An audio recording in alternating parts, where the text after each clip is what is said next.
कोपरगाव शहरातील सुभद्रानगर येथील श्री स्वामी समर्थ मंदिराच्या भूमिपूजनावेळी झालेल्या धक्काबुक्की प्रकरणावरून शहरातील राजकीय वातावरण चांगलेच तापले आहे।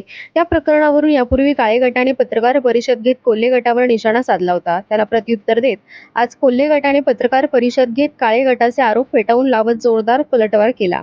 पत्रकार परिषदेत बोलताना कोल्हे गटाच्या पदाधिकाऱ्यांनी धक्काबुक्की प्रकरणाचे राजकारण करण्यात येत असल्याचा आरोप केला।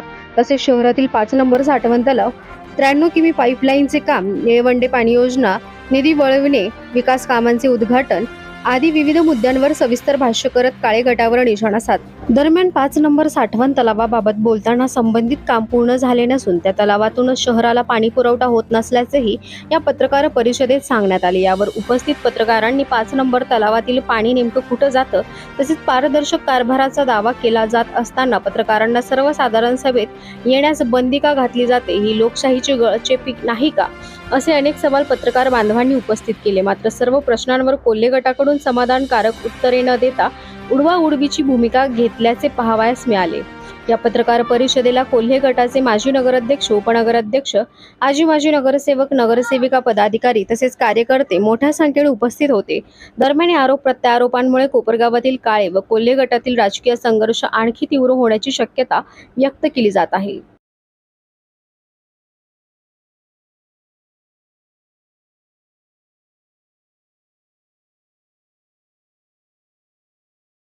सुरुवातीला सुभद्रानगरचा विषय काढला त्याचा म्हणणं आहे की काल त्यांनी आरोप केलेले आहे की बाळासाहेब आढाव यांच्यावरती हल्ला झाला, असं काय प्रकार तिथे घडला आहे काय सांगले?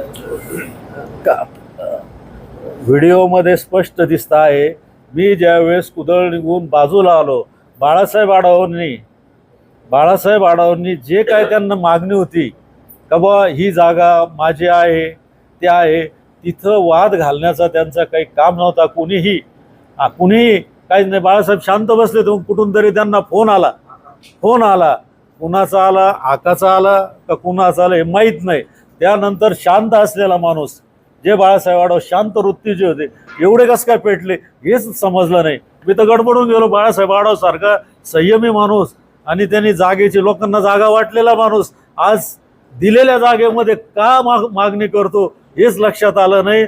विजयराव वाजेंनी त्यांना सांगितलं का तुम्ही इकडे पुढे येऊ नका, आणि विवेकदादांबद्दल ज्या काही आक्षेपार्ह काही गोष्टींनी शब्द काढलेत हे त्यांनी चूक करू नये, परत विवेक भाईंवर कुठल्याही प्रकारचा आरोप करू नये। त्यांनी तिथं येऊन उलट संयमाची भूमिका घेतली का बा वाद घालू नका, आज अक्षय तृतीयाचा दिवस आहे, तुम्ही वाद घालायला दुसरी जागा आहे, परंतु या केंद्रामध्ये या ठिकाणी हा वाद घालू नका। त्यामुळं सर्व भक्तगण सर्व नाराज झाले। हल्ला झाला का? हल्ला झालाच नाही ना, तुम्ही व्हिडिओ बघताना कुठलाही हल्ला झालेला नाही, कुठलाच हल्ला झालेला नाही। 57 कोटीचा निधी तुम्ही म्हणताय जिकडे पीडब्ल्यूडीकडे वळवणार, त्याच्या संदर्भात तुमची पुढची भूमिका काय आहे? आता आम्ही हे शासनाकडे मांडणार आहे। 57 कोटी शहरातील सर्व विकास कामासाठी आहे। त्याच्यामध्ये रस्ते आहेत, घाटा आहेत बरं का। वित्त नियोजन विभागाकडून 57 कोटी रुपये आलेले आहेत आपल्याला, आणि वैशिष्ट्यपूर्ण मधून 10 कोटी रुपये। याचे सगळे राजाभाऊ TS रेडी, सगळं रेडी, निविदा एस्टिमेट रेडी, काहीच नाही ना। टेंडर झालेत, निविदा काही तर वर्क ऑर्डर झाल्यात। एवढं घायतळपणा वैशिष्ट्यपूर्ण योजनेतून, आणि रस्ते संपूर्ण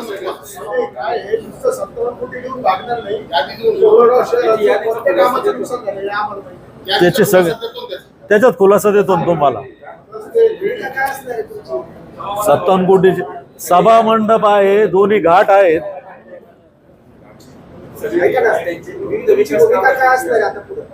आता यामध्ये मुख्यमंत्र्यांची भेट घेऊन कालच्या ठरावामध्ये असं मांडण्यात ठराव असा केलेला आहे की या NOC त्यांनी PWDने मागितली 2 कोटी रुपये। हे जर आम्ही NOC दिली तर लायबिलिटी उद्या ही सगळी नगरसेवकाला येईल। हा खर्च तुम्ही वायफट केला असं समजलं जाईल, आणि CM पुढं आमदार स्नेहलताताई कोल्हे, विवेक भाई यांच्या नेतृत्वाखाली CMची भेट घेऊन हा निधी कोपरगाव नगरपालिकेत राहू द्यायचा, आणि तो इतरत्र वळवू नये ही विनंती CMला आम्ही काय केलं याच्याबद्दल ठराव काय झालं काम NOC द्यायचं होतं. NOC द्यायचा होता. NOC द्यायची नाही असं ठराव केला होता. विषय त्याच्या द्या ना. मला काय काय प्रश्न सांगा त्याच्यामध्ये. कालचा ठराव सांगा ना. दुसरी गोष्ट, चुकीच्या पद्धतीने कोपरगाव नगर परिषदेचा निधी, नगरपालिकेचा निधी PWD ला जो वळवला, तर ते आमचे नेते आदरणीय स्नेहलताताई कोल्हे, विवेक भैया कोल्हे यांच्या मार्गदर्शनाखाली आम्ही सर्व नगराध्यक्षासहित सर्व शिष्टमंडळ मुख्यमंत्री साहेब यांना जाऊन विनंती करणारे, चुकीच्या पद्धतीने गेलेला निधी नगर परिषदेकडे वळवावा, जेणेकरून त्या कामांची गुणवत्ता, दर्जा राखल्या जाईल आणि कामं म्हणजे नागरिकांना जे अपेक्षित कामं, गुणवत्ता आणि दर्जाची कामं होतील. वळवला म्हणजे तो गावात काम करणार आहे की गावाच्या बाहेर? नाही, गावातच कामं करणार आहे, पण कार्यान्वयन यंत्रणा बदलली, त्याच्या माग PWD केली. जा पुढचं.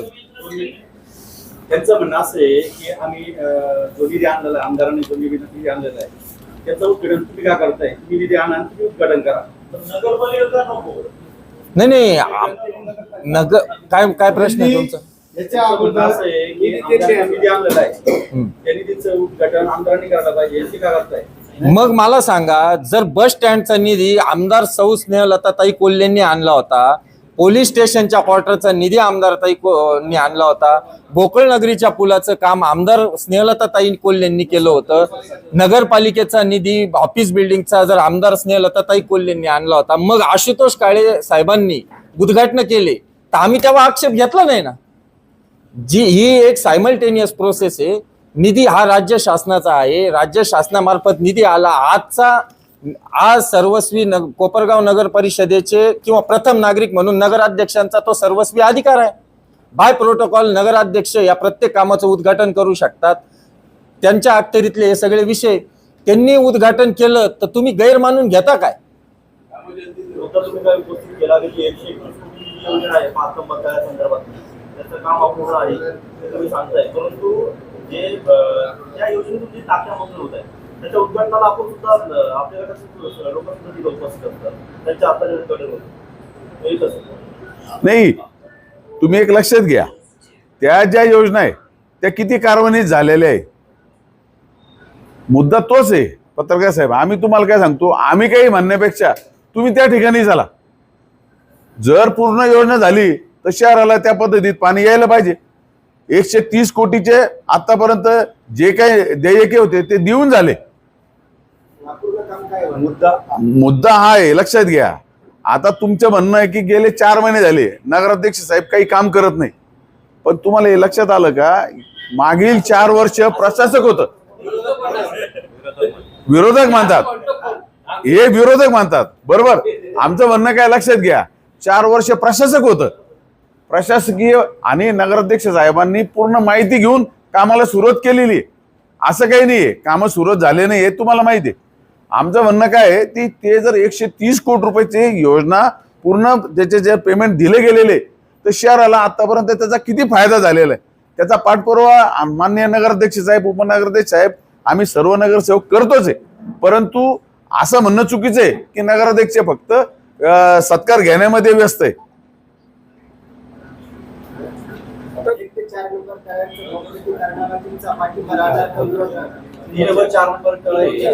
हा, खोलीकरण करायचंय, कॉम्प्युटरीकरण करायचंय, 5 नंबर करायचं, पाठिंबा राहणार. एक मिनिट. सगळ्यात महत्वाचं असं आहे की कॉन्क्रिटीकरण झालेलं आहे, पण टेस्टिंगच हायड्रोलिक टेस्टिंग झालेलं नाही.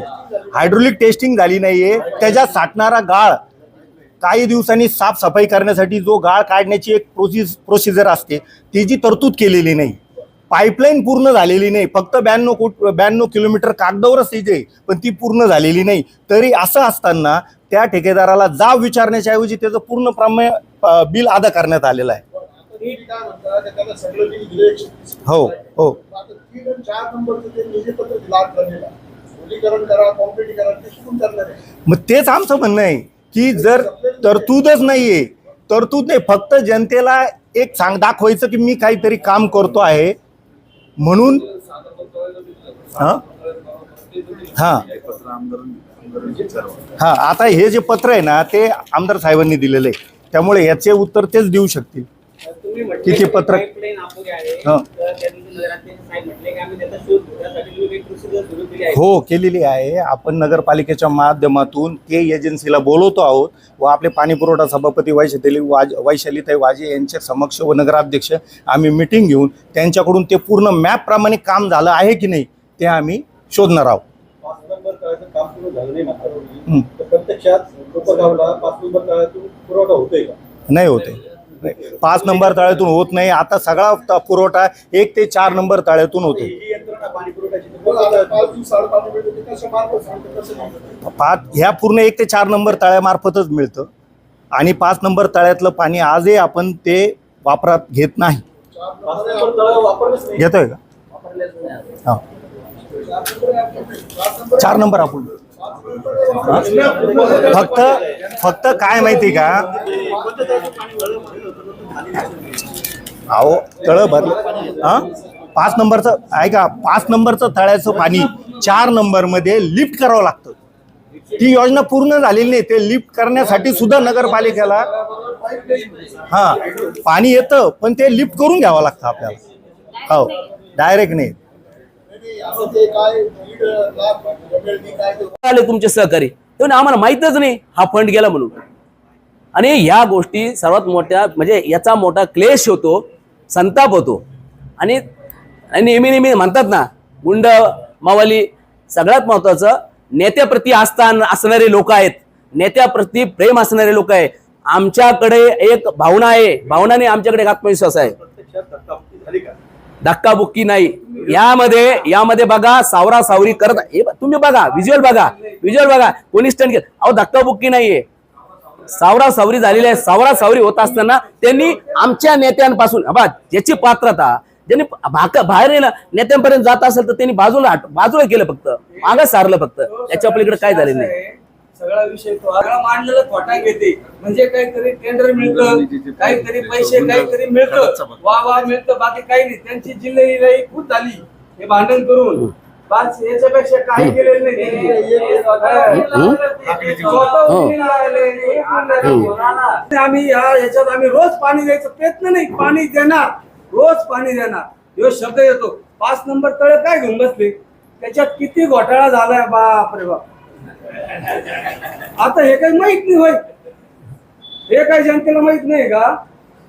हे फक्त नेत्याला खुश करायकरता आम्ही काहीतरी करतो तुमच्या करता, बस. बाकी याच्यापेक्षा काही करत नाही. मागून एक आणि तुम्ही फक्त फ्लेक्सबाजीमध्ये सर्रासपणे पुढे आहात प्रत्येक गोष्टीमध्ये. ज्या व्यक्तींना सुकृत नगरसेवक पदी घेतलं नाही असे लोक जर ज्ञान पाजू लागले तर मग त्यामध्ये सर्वात मोठा क्लेश, थोडा संताप होतो, किंवा थोडा म्हणजे थोडंफार आम्हाला वाटतं की आमचं मनोधैर्य उंचवलेलं काय आमच्या प्रत्येक नगरसेवकाचं. आज आमच्या प्रत्येक नगरसेवक त्या ठिकाणी होते. त्याचं कारण काय की आम्हाला तेवढं प्रेम मिळतं, तेवढा विश्वासार्थ टिकून आमच्याकडे काम केलं जातं. एक विषय असा आहे की जर तुमचं काम पारदर्शकपणे सुरू आहे तर मग जनरल बोर्डाच्या मीटिंग मध्ये पत्रकारांना परवानगी का दिली जात नाही? असं ही लोकशाहीची गळचिपी नाही. हे बघा, सर्वात महत्वाचं, जेव्हा तुम्ही हॉल बघाल, वसुली विभागाच्या काही डेस्क, काही टेबल हटवा लागतात आणि अधिकारी प्लस नगरसेवक आणि प्लस मुख्य अधिकारी नगराचे, त्यामध्ये जागा तुटपुंजी असल्यामुळे पत्रकार हा मूलभूत स्तंभ मानला जातो. तुमची देखील एखादा पत्रकार जर उभा राहिला, एखाद्या पत्रकाराला जागा नाही मिळाली, ही सर्वात मोठी शोकांती. आणि अध्यक्ष साहेबांचं म्हणणं आहे की लवकरात लवकर मागच्या टर्ममध्ये एवढेच पत्रकार होते, एवढेच नगरसेवक होते, त्याच खुर्च्या होत्या. त्यावेळेस जागा होती. एक मिनिट ऐका, आणि ऐका 2 नगरसेवक 3 कोऑप मधले उपाध्यक्ष साहेब, परंतु उपाध्यक्ष साहेब आदरणीय सर्व सभागृह, कोणाचंच म्हणणं नाहीये, सर्वांची इच्छा आहे पत्रकार उपस्थित राहिले. बघा तुम्हाला देखील राजभाऊ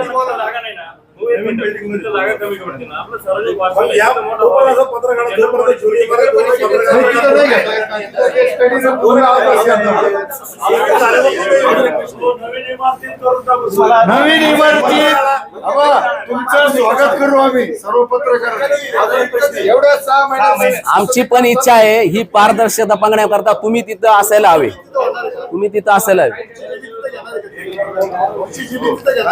नाही, आता असं आहे की नगरपालिकेचं म्हणणं असं आहे त्यांचा पारदर्शक कारभार चालू नाही. विरोधकांचं म्हणणं असं आहे की विरोधक आता एक लक्षात घ्या, तुमचे कॅमेरे पाहून विरोधकांना चेव येतो, नसलेल्या विषयांना ते वाचा पडतो. पडतात. त्यामुळे काय होतं माहिती का, मागे आता एक प्रसंग शैलेशजी, सगळ्यात महत्वाचं काय आहे तुम्ही लक्षात घ्या, विरोधक काय म्हणतात की नगराध्यक्ष साहेब 4 महिने झाले काहीच काम करत नाही, आणि आता दुसरे म्हणतात की ते विरोधकांना विश्वासात न घेता कामकाज करतात. याचा अर्थ काय? ते पारदर्शकता ही असते, त्याचे मिनिट्स असतात, आणि कारभार करत असताना जनरल बोर्ड हा 1 दिवसाचा असतो, कारभार 30 दिवस चालतात. कारभार पारदर्शक आहे जनरल बोर्ड जनरल बोर्ड मध्ये का नाही आले? बोर्डामध्ये काय